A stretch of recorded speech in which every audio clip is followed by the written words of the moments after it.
Bueno, el entrenamiento invisible, como su propio nombre indica, es aquella parte del entrenamiento que en ocasiones no contemplamos o que no tenemos tanto en cuenta, ¿no? Podríamos hablar de que es aquella parte que se lleva a cabo justo nada más terminar el entrenamiento físico o el entrenamiento como tal, bien sea mediante carrera, bicicleta y demás. Sería aquella parte que ocurre desde el primer minuto de finalizar el entrenamiento hasta que iniciamos el siguiente entrenamiento, bien sea en el mismo día o bien sea al día siguiente.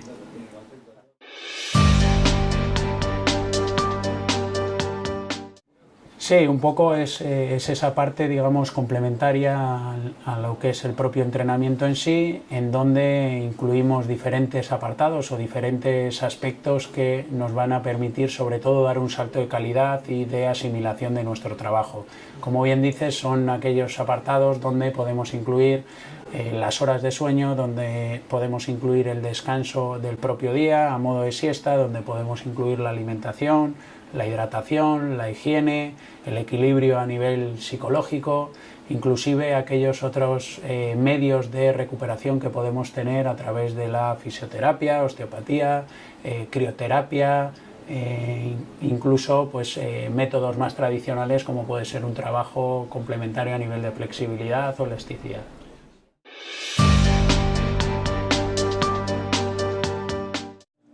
A día de hoy, en el deporte de élite, el entrenamiento invisible es algo que prácticamente todo el mundo convive con ello e incluso donde ahora mismo se están desarrollando los principales avances. Si analizamos detenidamente, nos daremos cuenta que hoy en día, para llegar a ser medallista olímpico, van a ser esos pequeños detalles los que te den ese puntito o ese salto de calidad a mejorar una décima. Lo tenemos en deportes donde ganar o perder está en factores muy pequeños, como puede ser la natación o inclusive en carreras de atletismo, en donde al final por pequeñas décimas de segundos se dictamina quién es campeón o quién es subcampeón, y posiblemente esa diferencia puede estar muy vinculada a ese proceso que hablamos de entrenamiento invisible, de esos aspectos cuidados de una manera mucho más minuciosa. Y sin ir más lejos, pues nos puede venir ahora a la cabeza un poco pues, aspectos relacionados con una deportista que ahora mismo está muy en boga en el deporte nacional y a nivel mundial, que puede ser Mireia Belmonte, que recientemente su entrenador hablaba de que uno de los pasos o de los puntos que habían incluido en su proceso de entrenamiento era controlar la calidad del sueño por la noche.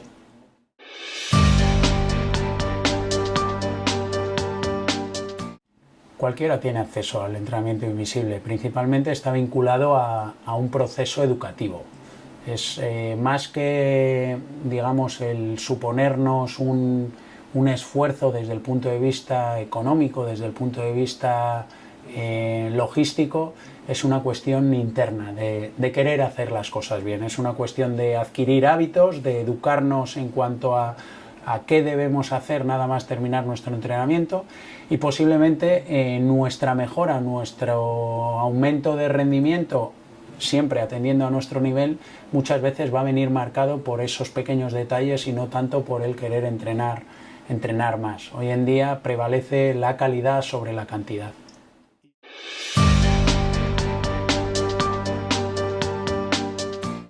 Hay aspectos que son comunes y aspectos que no coinciden. Lógicamente, aspectos comunes pueden venir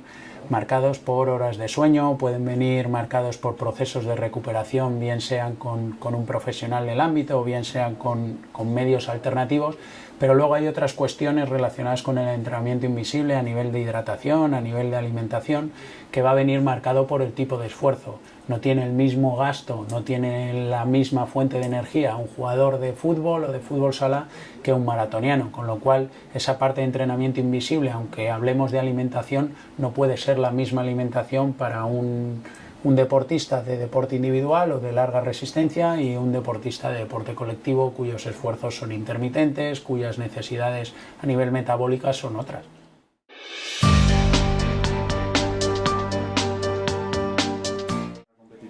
siempre que se busca una mejora, el entrenamiento invisible es el pilar básico en el que tenemos que apoyarnos. Llega un momento donde nuestra capacidad de adaptación a los entrenamientos y demás tiene un proceso de estancamiento. Entonces tenemos que salir de ese estado de estancamiento cambiando ciertas cosas. Muchas de esas cosas van a venir vinculadas de manera inconsciente al entrenamiento invisible desde el desconocimiento. Por ejemplo, aquel deportista que quiere mejorar su marca en una carrera de 10 kilómetros y que determina que su solución está en quitarse 2 kilos. ¿Qué está haciendo? Recurriendo al entrenamiento invisible con el propósito de quitarse 2 kilos. ¿Qué ocurre? Que posiblemente a lo mejor tomamos esa decisión de quitarnos 2 kilos de una manera inadecuada, porque no es lo mismo recurrir a quitarme 2 kilos desde un control de la alimentación que recurrir a quitarme 2 kilos porque dejo de comer lo que mi cuerpo me demanda para intentar mejorar. Entonces, de manera inconsciente se hace. El éxito es ser capaz de tener control sobre ese entrenamiento invisible, igual que controlamos el tiempo en nuestras series, igual que controlamos el tiempo cuando salimos a correr, también debemos de tener un control sobre ese entrenamiento invisible.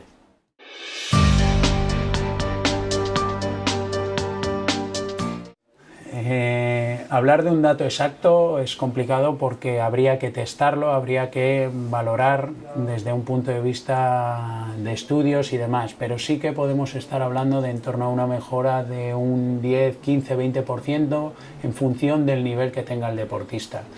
Cuando hablamos de porcentajes prácticamente entre un 10, 15, 20%, si lo extrapolamos a tiempo en una prueba X, es mucho tiempo. Entonces, al final sí que posiblemente si nuestro límite a nivel de genética está próximo al máximo y queremos dar un salto de calidad, pues ese margen se reduce, ¿no? Posiblemente en un deportista de élite se pueda incluso reducir mucho más de lo que hablamos porque ya tiene cierto control sobre eso y lo que tiene que es hilar muy fino, pero en gente que digamos, reconduce ciertos hábitos, ya no todos los del entrenamiento invisible, la mejora en la que va a suponer en su rendimiento es una mejora cualitativa y cuantitativa.